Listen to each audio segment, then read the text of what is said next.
history teaches us that wars are started by kings, generals, and empires. But that's a lie of omission. Some of the most destructive wars in history were triggered by women, not by beauty. Not by romance, but by power, alliances, succession, and fear. These women were not myths. They were political catalysts. Take Cleopatra VII. Her relationships were not love stories. They were strategic weapons.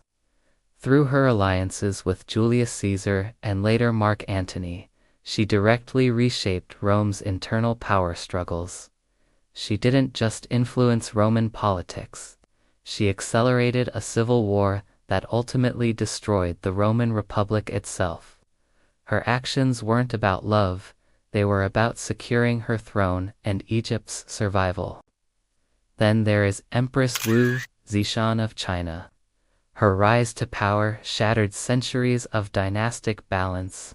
She was a brilliant and ruthless ruler, but her ambition led to court purges, widespread rebellions, and brutal executions. Entire provinces burned because she dared to break the sacred rules of male succession, becoming the only woman to ever rule China in her own right. Her reign was a constant battle for legitimacy, fought with armies and intrigue. In medieval Europe, Eleanor of Aquitaine changed the political map not once, but twice. Her divorce from the French king and subsequent marriage to the future King of England wasn't just a personal choice. It was a geopolitical earthquake. It transferred vast, wealthy territories from French to English control, creating a rivalry that fueled a century of brutal conflict between the two empires. Her marriage was a declaration of war.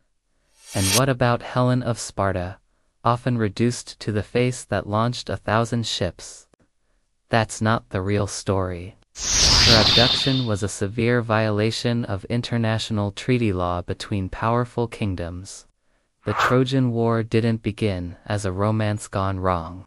It began as a catastrophic diplomatic collapse, a breach of honor and pacts that demanded a military response.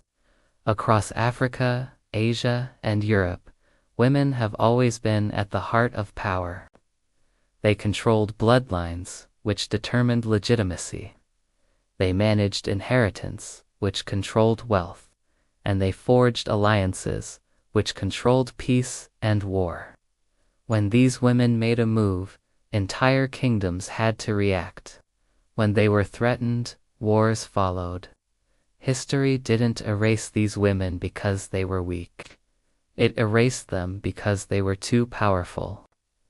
Wars don't always begin with the clash of swords. Sometimes, they begin with a woman who refuses to stay silent. Thanks for watching. If you found this interesting, consider subscribing for more hidden history.